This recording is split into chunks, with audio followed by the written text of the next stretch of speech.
ఎక్కువగా వచ్చిన ప్రశ్నలు ఏమిటో తెలుసా? ఏం సార్, యేసుప్రభుని నమ్ముకుంటే మా పెళ్ళిళ్ళకు, చావులకు, ఫంక్షన్లకు రాకూడదంట కదా? అయ్యో, అలా అని ఎవరు చెప్పారండి అంటే, మేమే చర్చిలో చాలామంది చెప్పడం విన్నాం.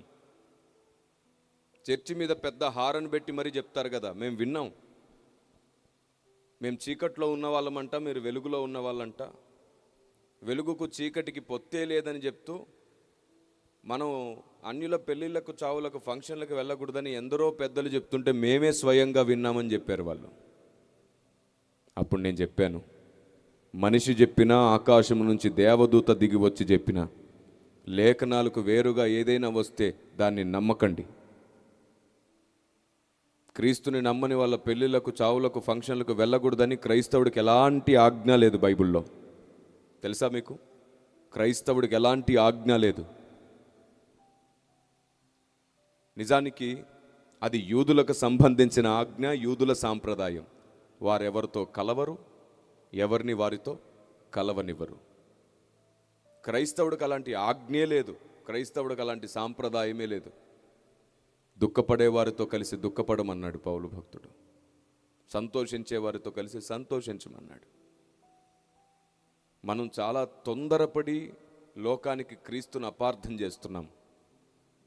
క్రీస్తును నమ్మని వారి దగ్గరికి వెళ్ళకూడదనో, వారి పెళ్ళిళ్ళకు, చావులకు, ఫంక్షన్లకు వెళ్ళకూడదనో బైబిల్ చెప్పట్లేదు మనకి. అయితే లోక మర్యాదను చేయొద్దని మాత్రమే చెప్పింది బైబిల్ మనకి. వారికి దూరంగా ఉండమని కాదు, మూఢత్వానికి, మూఢనమ్మకాలకు, మూర్ఖత్వానికి దూరంగా ఉండమని. ఏది మంచిదో, ఏది మాన్యమైనదో దాన్ని చెయ్యమనే బైబిల్ చెప్పింది.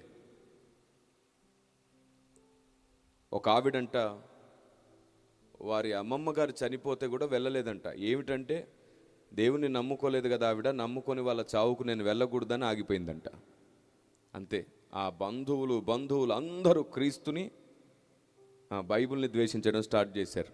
వాళ్ళు ఆ ఊరు మొత్తం చెప్పారు. ఆ ఊర్లో వాళ్ళు తెలిసిన వాళ్ళకి చెప్పారు. ఎన్ని వేల మందికి సువార్త అందకుండా పోయింది.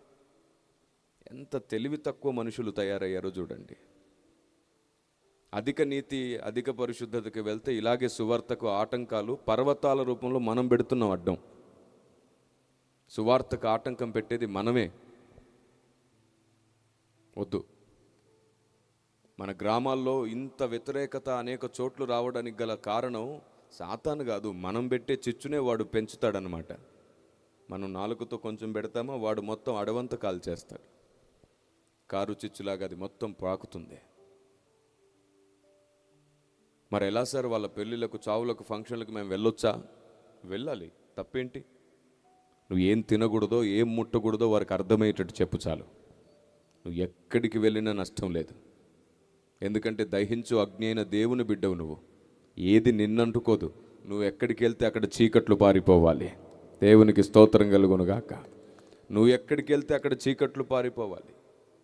ఇంకా దీనికి నేను ఇంకో పేరు పెట్టట్లేదు, చీకట్లు పారిపోవాలని అంటున్నాను. మనం ఇంకో పేరు పెడతాం, దురాత్మలు పారిపోవాలి, దయ్యాలు పారిపోవాలి, ఇంకా రకరకాలు అంటాం. ఎందుకు అనవసరమైన మాటలు?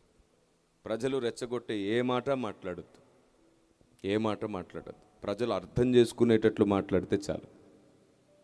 మన అహం సంతృప్తి పడేటట్లు మాట్లాడద్దు. ఆవేశం వచ్చినప్పుడు ఎప్పుడు మాట్లాడద్దు. ఏదైనా ఆలోచనతోనే మాట్లాడదాం. ఎందుకంటే బైబిల్ ఏం చెప్తుంది? నరుని కోపం దేవుని నీతిని నెరవేర్చదు. దేవుని నీతిని నెరవేర్చినప్పుడు నీ కోపానికి ఏంటి ప్రయోజనం? ఏమిటి? నీ ప్రయాస, నీ కష్టం వ్యర్థమైనట్లే.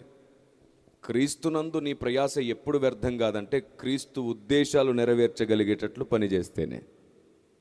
క్రీస్తు ఉద్దేశాలు నెరవేర్చని నీ చాకిరి, నీ కష్టం ఎప్పుడు వ్యర్థమే, ఎప్పుడు వ్యర్థమే. ఆయన అంటాడు, మా చెల్లి మా అమ్మమ్మ చనిపోయినప్పుడు రాలేదు, కారణం ఏమిటంటే ఆమె యేసుప్రభుని నమ్ముకోలేదు కదా, నేను అందుకే రాకూడదు అని చెప్పింది.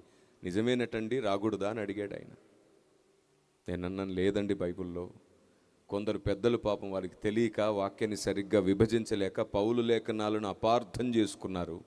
పేతురు భక్తుడు ఆనాడే చెప్పాడు, పౌలు లేఖనాలను వారు అనేకులు అపార్థం చేసుకున్నారని.